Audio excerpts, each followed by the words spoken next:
Existem desaparecimentos que chocam. Existem outros que intrigam. Mas alguns, simplesmente não fazem sentido. E esse é um deles. Um ônibus inteiro. Com passageiros. Com motorista. Com horário marcado. Com rota registrada. Que saiu normalmente. E nunca mais chegou. Sem acidente. Sem destroços. Sem corpos. Sem pedido de resgate. Como se tivesse sido apagado da estrada. A história começa na pequena cidade de Santa Rita do Vale, no interior do Brasil. Um lugar simples, cercado por mata fechada, estradas de terra e poucas opções de transporte. Para quem morava ali, o ônibus das 22h30 era praticamente a única forma de sair da cidade durante a noite. Ele fazia rota até Campo Sereno, a capital da região, em uma viagem de aproximadamente 4 horas. Todos conheciam aquele ônibus. Era antigo. Rangia nas curvas. Tinha bancos duros. E ar-condicionado que quase nunca funcionava. Mas era confiável. Nunca tinha se atrasado. Nunca tinha sumido. Nunca tinha falhado. Até aquela noite. Na sexta-feira, 17 de março, o ônibus saiu normalmente da rodoviária de Santa Rita. Foram registradas 28 pessoas a bordo. Entre elas, estudantes voltando para a faculdade. Uma enfermeira indo assumir plantão. Um casal visitando parentes. 3 vendedores ambulantes. 2 idosos. E uma mãe com uma criança. O motorista era José Aureliano, conhecido na região havia mais de 15 anos. Nunca tinha se envolvido em acidente. Nunca tinha faltado ao trabalho. Era considerado um dos mais cuidadosos da empresa. Às 22h32, o ônibus deixou a rodoviária. Foi visto passando pelo posto da saída da cidade. Foi filmado por uma câmera na estrada rural. Foi registrado por um pedágio improvisado. Tudo normal. Até às 23h41. Esse foi o último sinal. Uma câmera de segurança em um posto abandonado gravou o ônibus passando. Em velocidade reduzida. As luzes estavam acesas. Nenhuma pane aparente. Nenhum comportamento estranho. Mas algo naquela imagem incomodou depois. Muito. Porque, quando a polícia analisou o vídeo, percebeu um detalhe bizarro. Nenhum passageiro estava visível pelas janelas. Nenhum. Era como se o ônibus estivesse vazio. Mesmo com 28 pessoas dentro. No começo, ninguém percebeu nada. Só estranharam quando o ônibus não chegou em Campo Sereno. À 1h da manhã, a rodoviária começou a receber ligações. Parentes perguntando. Empresas cobrando. Funcionários tentando contato. Nenhuma resposta. O celular do motorista estava desligado. O rastreador do ônibus parou de funcionar às 23h43. 2 minutos depois da última filmagem. As buscas começaram ao amanhecer. Polícia, bombeiros, moradores e voluntários percorreram toda a estrada. Nada. Nenhum sinal de acidente. Nenhuma marca de frenagem. Nenhum pedaço de lataria. Nenhuma bagagem. A estrada estava intacta. Como se o ônibus nunca tivesse passado por ali. Mas ele passou. As câmeras provaram. No segundo dia, um morador encontrou algo na beira da estrada. Uma mochila. Pertencia a uma das estudantes. Estava limpa. Seca. Organizada.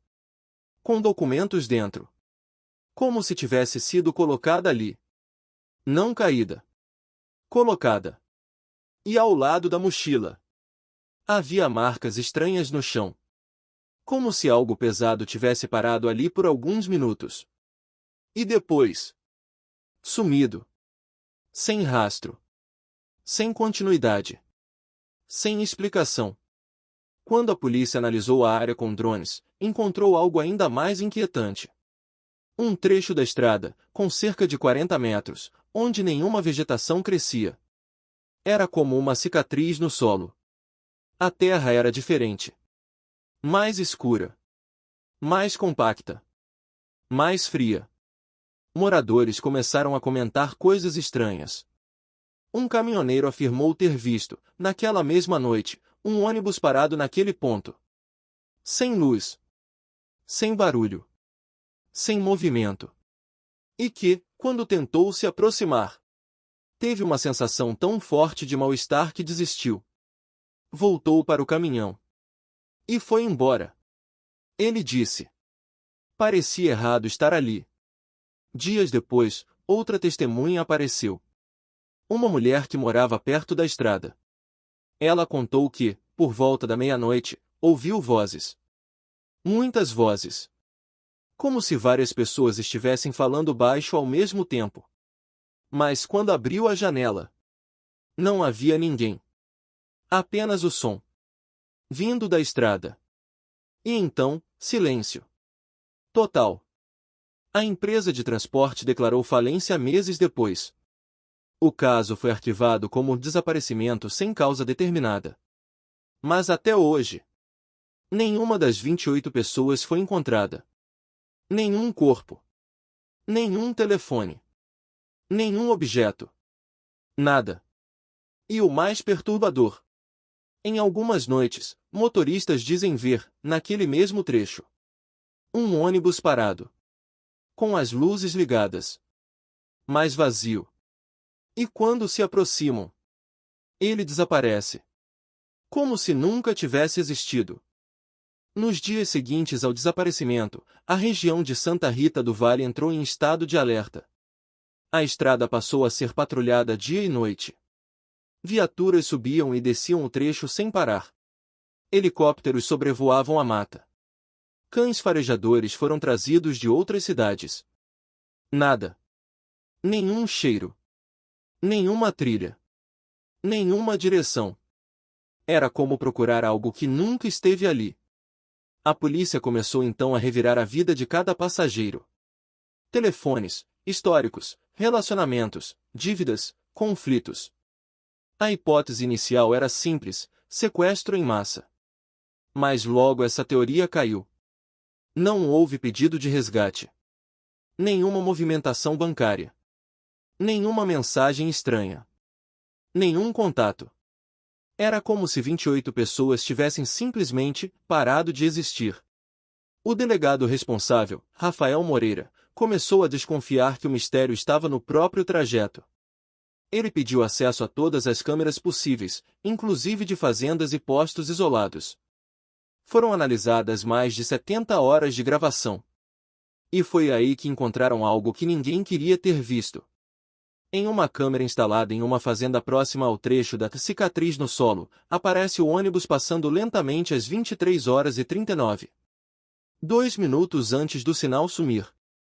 A imagem é ruim. Granulada. Escura. Mas, quando ampliaram, perceberam um detalhe impossível. Dentro do ônibus, alguns passageiros estavam em pé.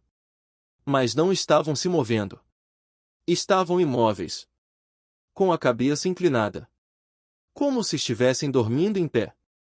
Ou pior. Como se estivessem desligados. E o motorista? Não estava olhando para frente. A cabeça dele estava virada levemente para o lado.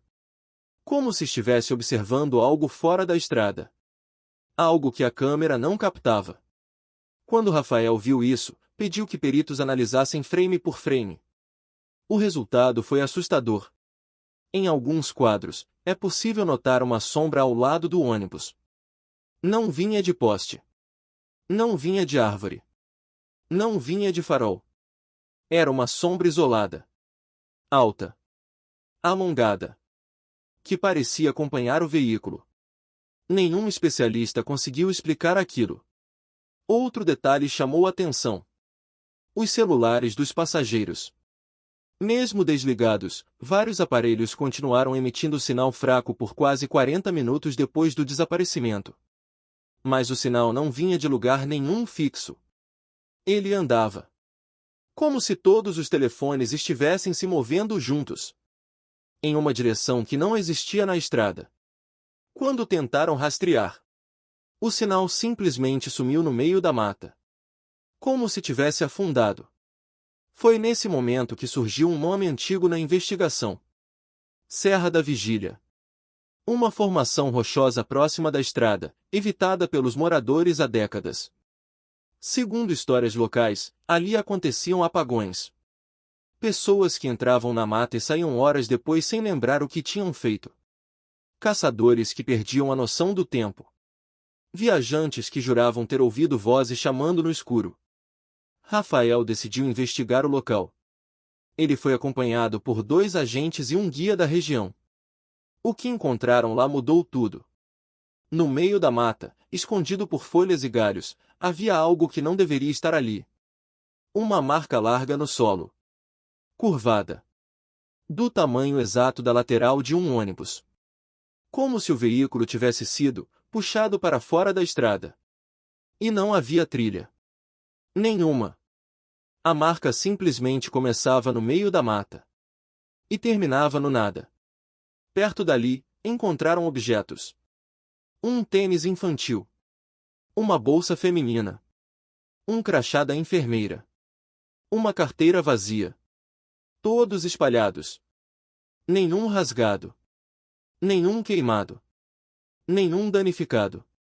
Como se tivessem sido deixados ali, deliberadamente. Naquele ponto, Rafael começou a desconfiar de algo que não podia colocar no relatório. Porque não fazia sentido. Nenhum grupo criminoso teria capacidade de remover um ônibus inteiro sem deixar vestígios. Nenhuma quadrilha conseguiria isolar 28 pessoas sem barulho. Nenhum acidente apagaria tudo. Então, o que restava? Na semana seguinte, uma nova testemunha apareceu. Um jovem chamado Lucas Pereira, que trabalhava como frentista em um posto distante da estrada. Ele contou que, naquela madrugada, por volta da 1h15, viu algo estranho no horizonte. Uma fileira de luzes. Não parecia carro. Não parecia caminhão. Era como uma sequência de pequenos pontos luminosos, flutuando, se movendo lentamente em direção à serra. Ele pensou que fosse ilusão. Até que os rádios do posto começaram a chiar. Todos ao mesmo tempo. E então, silêncio. O sistema caiu por 20 minutos. Quando voltou, tudo estava normal. Mas o vídeo das câmeras internas do posto mostrou algo perturbador. Durante aqueles 20 minutos, todos os funcionários ficaram parados, imóveis, olhando para a mesma direção. Sem falar. Sem piscar. Sem reagir. Como se estivessem desligados. Rafael assistiu essa gravação 3 vezes seguidas. E em todas, sentiu a mesma coisa. A sensação de que aquilo não era um sequestro. Não era um crime comum. Era outra coisa. Algo que não queria ser encontrado. Algo que se movia sem deixar rastro. Algo que, naquela noite, tinha escolhido aquele ônibus. Depois da descoberta na Serra da Vigília, o delegado Rafael Moreira pediu autorização para montar uma força-tarefa especial. Ele sabia que, se aquele caso fosse arquivado, ninguém jamais encontraria respostas. Mas o que ele não sabia é que talvez algumas respostas não devessem ser encontradas. A equipe voltou ao local 3 dias depois, com drones, sensores térmicos, equipamentos geológicos e peritos de várias áreas. Eles mapearam toda a região. E encontraram algo ainda mais estranho. Sob a camada superficial da terra, havia uma área extensa onde o solo estava completamente diferente do resto da serra. Mais frio. Mais denso. Com sinais de compressão. Como se algo enorme tivesse passado ali e desaparecido dentro da própria terra. Um geólogo da equipe descreveu assim: é como se o chão tivesse sido dobrado por alguns segundos e depois voltado ao normal. Nenhuma explicação científica dava conta daquilo. Mas o mais assustador ainda estava por vir. Durante uma das noites da investigação, por volta das 2h17 da madrugada, os sensores começaram a registrar atividade. Primeiro, pequenas variações no campo magnético. Depois, interferência nos rádios. Em seguida, as lanternas começaram a falhar. Rafael estava no acampamento quando ouviu um som distante. Parecia motor, mas não era igual a nenhum veículo. Era grave, profundo, irregular, como se algo estivesse respirando. Os agentes saíram das barracas. E então viram, no meio da estrada, o ônibus inteiro, imóvel, com as luzes ligadas, sem nenhum som, sem ninguém ao redor. Exatamente igual ao que havia sido descrito por motoristas meses antes. Alguns policiais começaram a se aproximar. Rafael gritou para pararem. Mas foi tarde. Quando os dois primeiros agentes chegaram perto do veículo, as portas se abriram sozinhas. E lá dentro havia pessoas sentadas nos mesmos lugares, nas mesmas roupas, na mesma posição. Eram os passageiros. Todos. Os 28. Mas algo estava errado. Eles não se moviam. Não piscavam. Não respiravam visivelmente. Pareciam estátuas humanas. Um dos agentes chamou. Senhora? O senhor está me ouvindo? Nenhuma resposta. Rafael, com o coração disparado, entrou no ônibus. O ar lá dentro era frio demais. Como se estivesse refrigerado sem energia. Ele caminhou pelo corredor, observando cada rosto. E percebeu algo horrível. Os olhos deles estavam abertos. Mas vazios. Sem foco. Sem reflexo. Sem presença. Como se as pessoas estivessem ali. Mas não estivessem mais. No banco do motorista, José Aureliano estava com as mãos no volante. Rígido. Imóvel. Rafael tocou no ombro dele. O corpo estava quente. Vivo. Mas não reagia. Foi então que todos os rádios da equipe começaram a chiar ao mesmo tempo. Uma voz surgiu. Baixa. Distorcida. Sobreposta. Parecia várias vozes juntas. E dizia: eles vieram. Eles viram. Eles ficaram. As luzes do ônibus começaram a piscar. O chão tremeu. A mata ao redor ficou silenciosa. Nenhum inseto. Nenhum vento. Nada. Rafael sentiu uma pressão na cabeça. Uma sensação de vertigem. Como se sua mente estivesse sendo puxada. Ele começou a esquecer. Esquecer por que estava ali. Esquecer quem era. Esquecer o que fazia. E então viu algo que o despertou. No vidro dianteiro do ônibus, lentamente, como se fosse escrito por uma mão invisível, surgiu uma frase. Vocês não deviam ter voltado. Rafael gritou. Todo mundo para fora. Agora. Os agentes correram. Alguns tropeçaram. Outros ficaram paralisados por segundos. Mas conseguiram sair. No momento em que o último policial cruzou a porta, o ônibus começou a afundar. Não caiu. Não deslizou. Afundou. Como se o chão fosse água. Em menos de 30 segundos.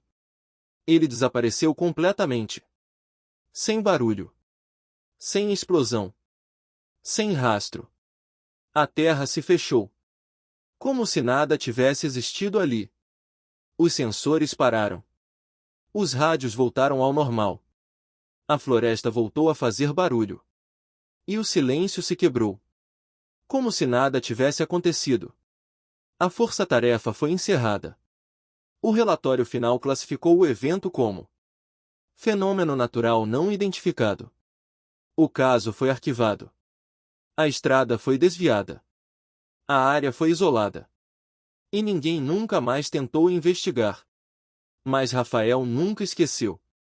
Anos depois, já aposentado, ele deu uma entrevista anônima. E disse apenas: Não foi acidente. Não foi crime. Não foi humano. Foi uma coisa. Uma coisa que passa. Escolhe. Leva. E vai embora. E o mais perturbador. Desde aquele dia, a cada 2 ou 3 anos, relatos semelhantes surgem em outros estados. Ônibus. Vans. Carros cheios. Que entram em certas estradas. E nunca chegam. E sempre, em algum momento, alguém jura ter visto luzes paradas na estrada. No meio da noite. Esperando. Se essa história te deixou arrepiado, comenta aqui embaixo o que você acha que realmente aconteceu. Curte o vídeo para ajudar o canal a continuar trazendo casos como esse. E se inscreve no Arquivos do Interior Sombrio. Porque ainda existem muitas estradas no Brasil que não levam a lugar nenhum.